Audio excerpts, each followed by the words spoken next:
Hello, everybody on YouTube. For the last 4 months, I have been collectively gaslit by the Vancouver City Police Department.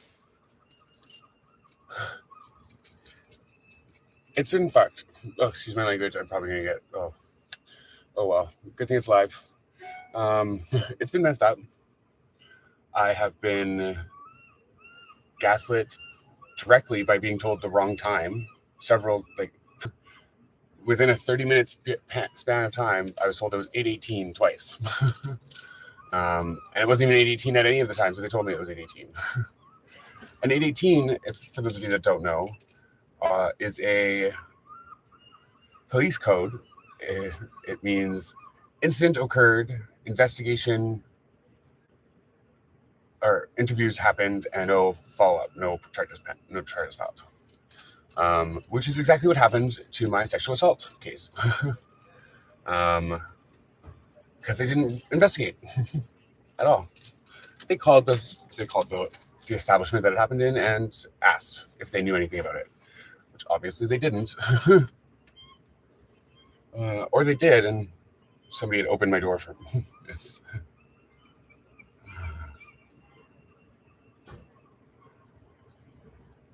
So yesterday, I was guided to go by these police officers to go to a beach and to paddle for them to come and extract me from this situation, because it is getting dangerous, both for me and other people.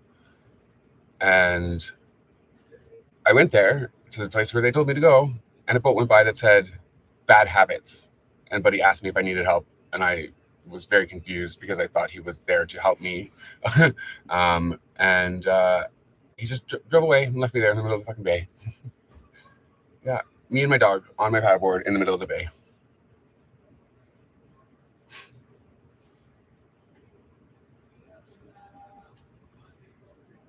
Another time I was guided to go around to what I felt like they were taking me to the naval base. And nope, nobody was there for me when I got there, but they definitely were guiding me. Things like flashing their cell phone lights at me, or walking very dramatically, or obviously trying, like, if you're trying to get somebody to follow you, what do you do? Well, first you got to get their attention, and then you got to get them to know that you're trying to get them to follow you. So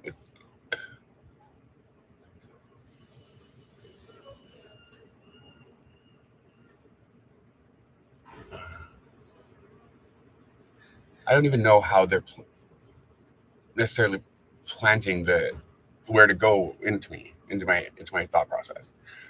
It's mostly in like accentuated words in conversations when they pass by. So they'll just enunciate specific words differently than you would expect in a sentence. It's like, oh, me and my friends went to Jericho Beach yesterday, right? Type of thing as they walk by.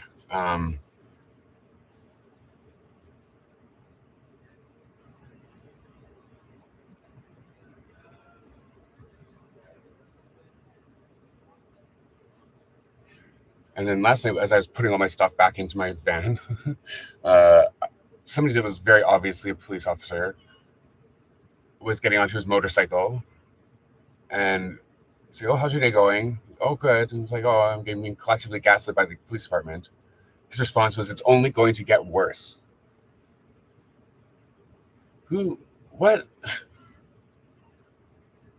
It's only going to get worse. So this all started about 4 months ago when I filed a complaint with the Human Rights Tribunal for the lack of investigation into my sexual assault.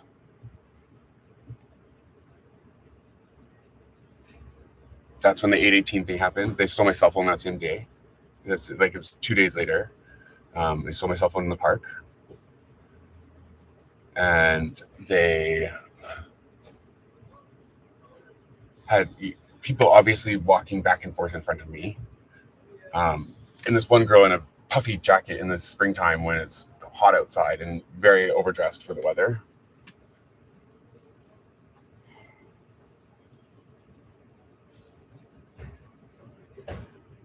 And I was, because I didn't have a phone, I had to start asking people what time it was because I was keeping notes of when all this stuff was happening. And the first, like, she looked like a secretary to the sergeant, if I had to guess. I asked her what time it was, and at first she said like 8, 8:10, 8, 8, 8. And then she settled on 8:18. And I confirmed with her when she was leaving, when she was walking away, and again, then it was 8:18, and she said yes. So then I got up a few minutes later and started walking back home, and there was an Asian couple that was very noticeably following me. So I stepped over to the side to get them to pass me, and they did. And then how they got me to pass them again was they took a photo of clouds that was nothing. It was like a gray screen, and they looked at each other and they were showing each other on their phone like it was some like masterpiece. Like, oh wow, look at that clouds! But I could see the screen; it was totally gray. There was nothing actually on that photo. And then, as I had to cross their path again as I went to cross the street to go home, I asked the gentleman what time it was, and he said it was 8:18 still. And I got him to confirm that he said 8:18. And I crossed the street, asked another couple what time it was, and they said it was 8:25.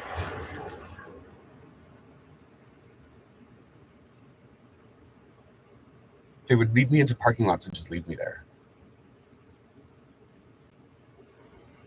knowing that I have the impression that my ex is in trouble and in danger. So they have me like running around the city trying to collect supplies for us. He probably doesn't even know what's going on.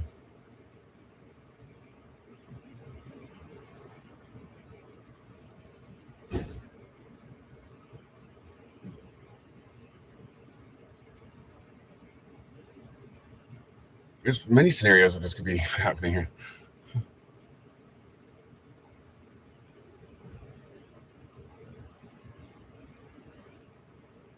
There's many scenarios, and many of them very scary.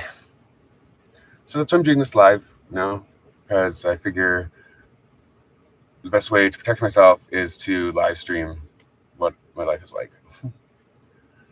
So for those of you that are interested, we're going to do this for as long as possible.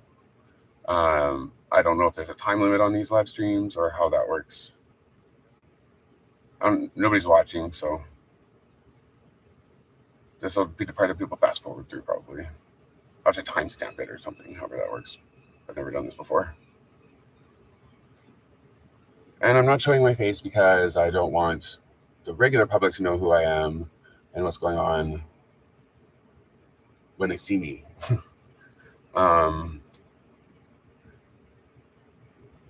But anybody that knows where this Vancouver knows where I am right now.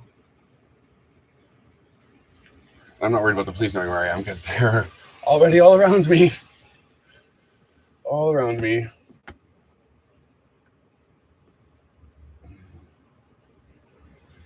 They have some very convincing biker-looking people, though, because the game that they've got going right now is that the bikers are following me. The bikers want me.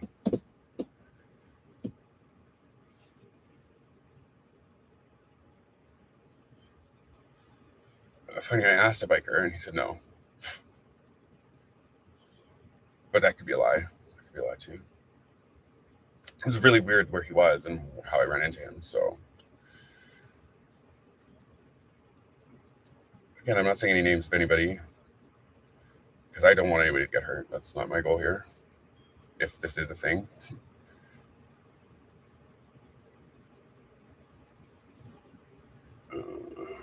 They might have even blocked this from being streamed, so who knows? I might just be talking to myself.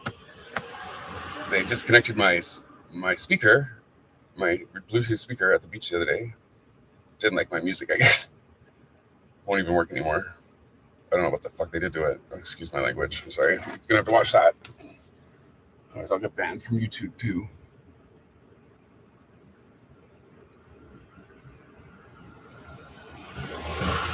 For about a week, they had me convinced that my roommates were going to pin some sort of charges on me, planting stuff in my room, and then calling the police on me. So I just didn't go home for like a week, almost.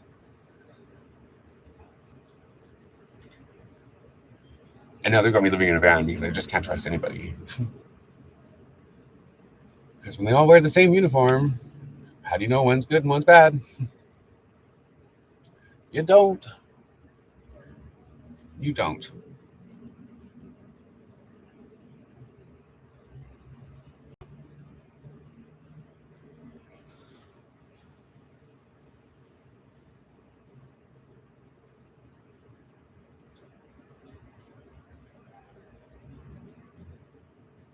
Because I don't want something bad to happen, I've been telling myself the worst case scenario is this is all in my head. Because our thoughts have power, and I don't want to start thinking bad things about what bad things that could happen or have happened or.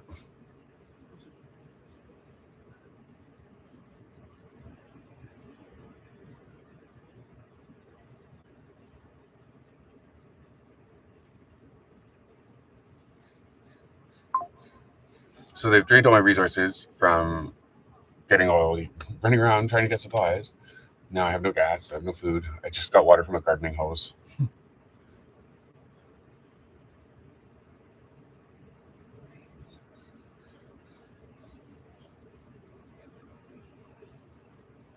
I've tried to do what they've wanted for 4 months and it hasn't fucking worked. It hasn't gotten me anywhere any further.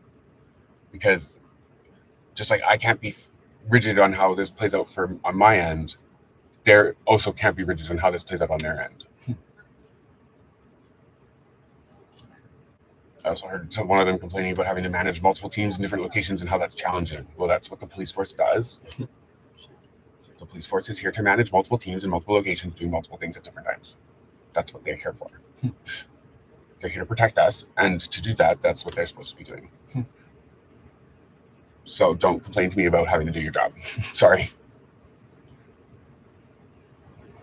Because if this is right, if this isn't a gaslight and this is real storyline that the bikers are after me, that's not even my fault to begin with.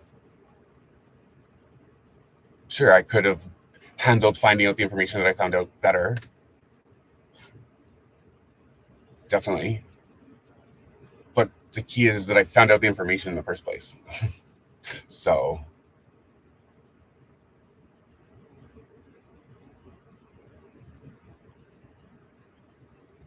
if they hadn't chosen to stonewall me for 2 years and force me to figure out what was going on, instead of being like, oh, hey, maybe this guy's like not going to give up and we should just like bring him in on the no. Oh, hey, he had a fucking traumatic experience. He's fucking already on the edge.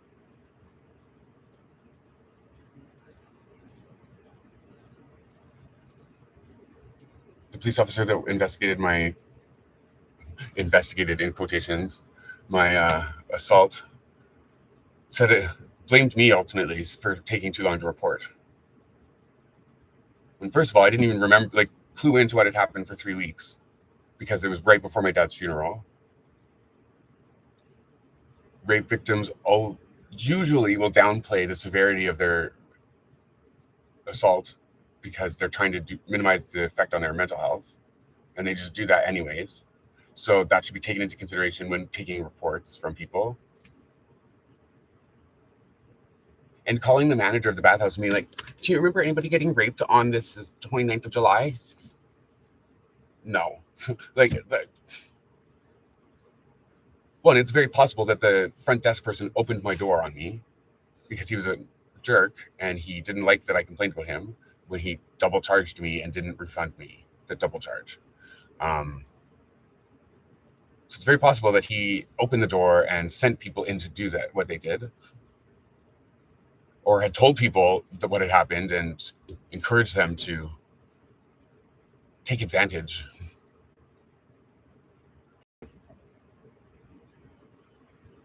I bled for months because unfortunately that's a very sensitive area of the body that doesn't heal very well because it's not always the cleanest either. So you have to, it's a little bit hard to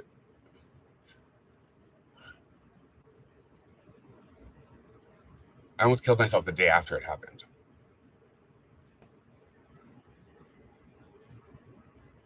Subconsciously, I just took too much drugs and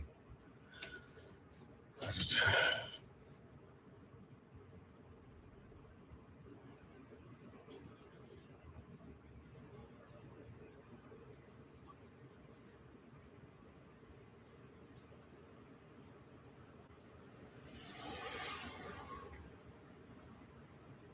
And then when I was diagnosed with borderline personality disorder and all my friends left,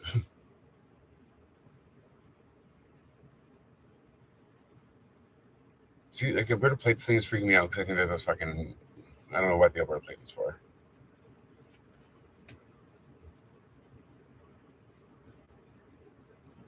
We're not in Alberta. I've seen a lot of them this last 2 days. BWM0021.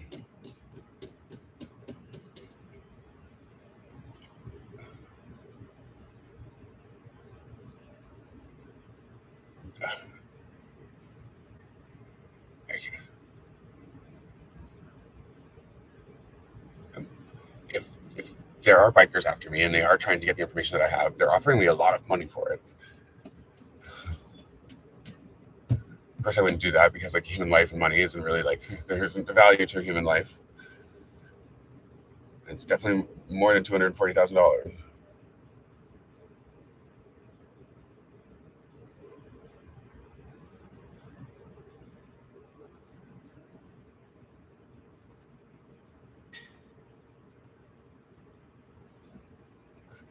Do you know that they gave me the number? It was on the license plate. It was TWO40P.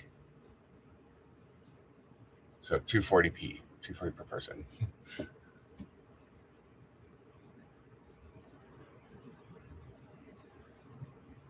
Oh, and the bell. So that was right.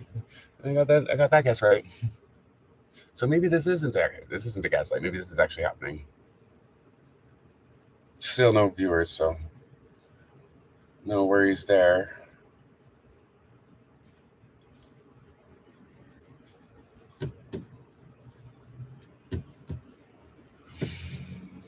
Means I could have almost over $1 million.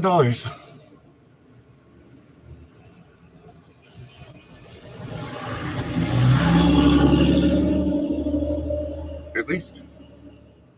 If they didn't going through any of the footage or pictures and stuff that I have, we'd probably get more. But again, there's no value to human life, so no value for human life. Like monetary value, like there's value in life, in human life, but that's so valuable that there's no money value to it, is what I'm saying. Oh, I have to move because they're gonna tow me.